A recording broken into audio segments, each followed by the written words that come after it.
Assalamualaikum warahmatullahi wabarakatuh. Perkenalkan, nama Ibu Desti Setiawati. Oke anak-anak, sebelum kita memulai pembelajaran hari ini, alangkah baiknya kita berdoa terlebih dahulu ya. Menurut agama dan kepercayaan masing-masing, berdoa dipersilakan. Berdoa selesai, baik anak-anak.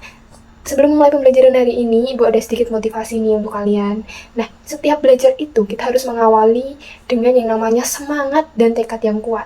Ingat ya anak-anak bahwa ilmu yang kalian dapatkan semasa sekolah itu merupakan investasi untuk masa depan kalian. Itu ya. Nah, mungkin dari kalian nih masih ingat kemarin kita mempelajari tentang apa? Ya betul, kemarin kita udah mempelajari tentang pengertian, struktur, dan juga ciri-ciri dari teks biografi. Nah, di sini Bu akan melanjutkan materi yang kemarin, yaitu kita akan belajar tentang kebahasaan teks biografi. Nah, tujuan pembelajaran kita hari ini yaitu kita mengenal lebih dalam tentang kebahasaan dari teks biografi dan contohnya seperti apa. Nah, langsung aja ya kita ke materi. Materi kita yang pertama yaitu kebahasaan teks biografi. Ada beberapa di sini. Untuk yang pertama yaitu kata ganti pronomina. Nah, apa sih kata ganti pronomina itu? Kata ganti ini biasanya terletak pada subjek atau objek. Kata ganti pronomina ini merupakan kata ganti orang ya. Nah, di sini ada 3 jenis kata ganti, yaitu kata ganti orang pertama, kata ganti orang kedua, dan juga kata ganti orang ketiga. Nah, apa saja sih bentuk-bentuknya? Nah, kalau kata ganti orang pertama itu merupakan saya, aku, untuk bentuk tunggal, dan untuk bentuk jamaknya yaitu kami dan kita. Kalau untuk kata ganti orang kedua yaitu bentuk tunggalnya kamu, anda, engkau. Nah, jika bentuk jamaknya yaitu kalian. Untuk yang ketiga, kata ganti orang ketiga. Bentuk tunggalnya dia, ia, beliau. Kalau untuk jamaknya yaitu mereka. Nah, teks biografi ini sering menggunakan kata ganti orang ketiga tunggal ya, teman-teman, ya anak-anak. Jadi, kata gantinya itu dia, ia, beliau, seperti itu. Untuk selanjutnya yaitu ada kata ganti material. Nah, untuk kata ganti material ini merupakan kata sifat, yaitu umumnya berupa menjelaskan atau membuat kata benda atau orang yang lebih spesifik. Nah, contoh dari kata ganti kerja material yaitu misalnya nih, Ki Hajar Dewantoro membentuk Komite Bumi Putra. Ia bekerja sebagai wartawan di beberapa surat kabar. Nah, bentuk dari kata kerja materialnya yaitu membentuk dan juga bekerja, seperti itu. Nah, untuk selanjutnya yaitu ada kata kerja pasif. Apa sih kata kerja pasif itu? Ada yang tahu? Oke, kata kerja pasif itu kata kerja yang subjeknya dikenai suatu pekerjaan. Contohnya ada imbuhan di atau ter, seperti itu ya. Contohnya nih, ia dibesarkan di lingkungan keluarga keraton Yogyakarta. Nah, mana yang bentuk kata kerja pasifnya? Dibesarkan. Paham ya? Oke, mari kita lanjut. Selanjutnya yaitu ada kata kerja aktif mental. Kata kerja aktivitas mental. Apa sih kata kerja aktivitas mental itu? Nah, jenis kata kerja ini yaitu mengutarakan suatu respon atau reaksi individu terhadap sebuah sikap, kondisi, ataupun pengalaman tertentu yang dimiliki oleh seseorang. Contohnya yaitu Ki Hajar Dewantoro semakin mencurahkan perhatiannya pada bidang pendidikan. Jadi bentuk kata kerja aktivitas mentalnya yaitu mencurahkan. Seperti itu. Selanjutnya ada kata-kata penanda urutan waktu. Nah, udah tahu kan kalau waktu itu udah pasti misal ada pada masanya, saat ini, seperti itu contohnya. Nah, kalau contohnya di biografi Ki Hajar Dewantoro itu pada masanya Ki Hajar Dewantoro dikenal sebagai penulis andal. Nah, yang merupakan bentuk urutan waktunya yaitu pada masanya. Selain itu ada akhirnya dan sebagainya. Itu ya, teman-teman. Nah, kita lanjut. Di sini ada contoh biografi B.J. Habibie. Bisa dilihat terlebih dahulu.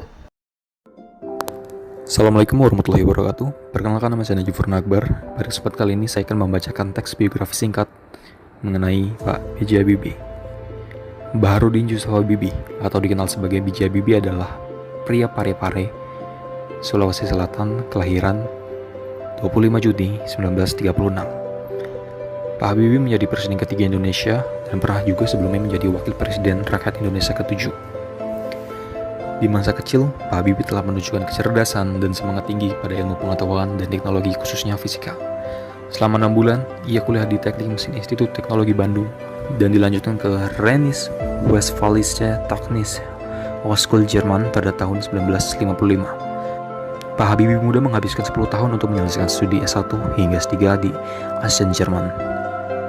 Pak Habibie melanjutkan program doktoral setelah menikahi teman SMA-nya, yaitu Ibu Hasri Ainun Besari pada tahun 1962.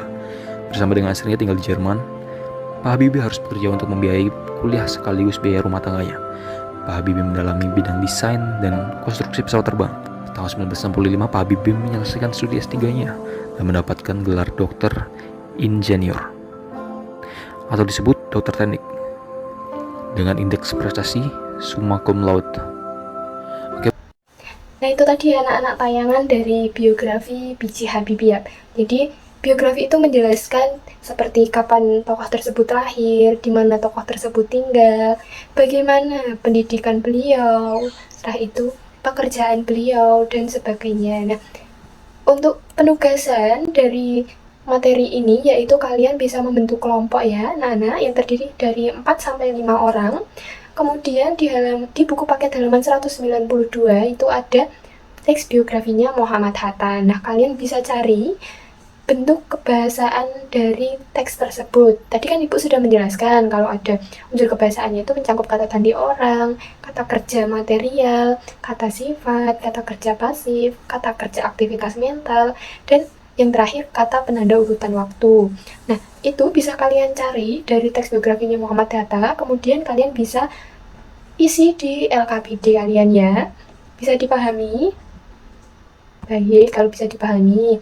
Nah, untuk refleksi kita hari ini, Ibu ada kuis nih. Nah, buat 3 siswa yang menjawab dengan cepat kuis yang Ibu berikan, nanti akan mendapatkan hadiah dari Ibu. Untuk link kuisnya bisa diakses ya. Ini untuk kodenya. Bisa dilihat. Oke anak-anak, cukup sekian pembelajaran kita hari ini. Untuk kesimpulan pembelajaran hari ini, ada yang tahu nggak tadi apa aja unsur kebahasaan dari teks biografi? Ayo disebutkan. Ya betul, ada kata ganti orang atau pronomina, kata sifat atau adjektiva, terus ada kata kerja pasif, ada kata kerja aktivitas mental, sama ada kata penanda urutan waktu. Baik, betul ya? Oke, udah paham nih sama materi hari ini. Nah, gimana pembelajaran hari ini? Seru atau enggak? Seru. Oke, besok lagi ya kita akan games biar kalian nggak bosen kalau memahami materi yang Ibu berikan.